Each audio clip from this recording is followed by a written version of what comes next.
My name is Vicky Marissen. I am an EU public affairs consultant and I manage a company that is called Pact European Affairs.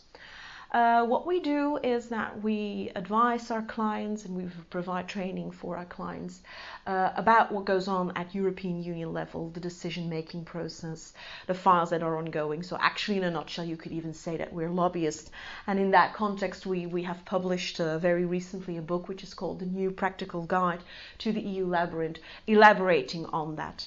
Now, in the capacity of being a lobbyist, if you will, and managing a company such as this, I evidently encounter a lot of people working in European public affairs, which makes a job very interesting because you get around to meet a lot of people with different backgrounds, different nationalities, etc., which is one of the charms, I think, of the job we do. If I elaborate a little bit on what we particularly offer to our clients, we have specialized in a very particular niche market of work in European public affairs, which is everything that has to do with the implementation of European legislation. This is a process that happens very much in an opaque way behind closed doors, yet very important decisions are being taken there. So for companies, organizations, and bodies that come to us, the decisions being taken there are important, and they need to get a better understanding of how the decision-making process works and how they can effectively lobby there. So in terms of the team we have here, we have a team with very different types of backgrounds.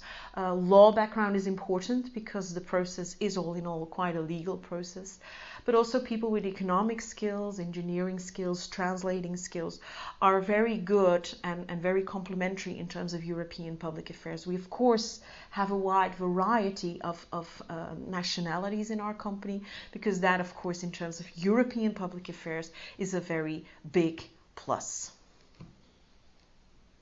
Well, there is quite a range of skills that are very important when it comes down to practicing European public affairs.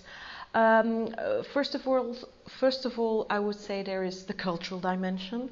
If you're involved in the line of business that I am, it's very important to have some kind of feeling with the cultural dimension of different cultural backgrounds, different linguistic skills, etc.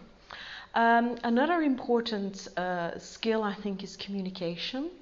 I think we're continuously interacting with each other, but that being said, I still am confronted often to situations where people are not very comfortable in clearly exposing their point of view, putting forward their arguments. So having a think through what one's going to say, either in writing or verbally, is very important.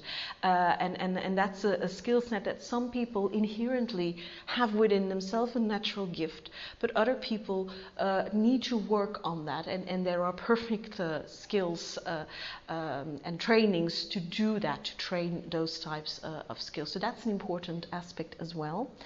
Working in a team, this seems like something very straightforward because everyone has friends and engages with friends in, let's say, a team of some kind of, in some kind of context.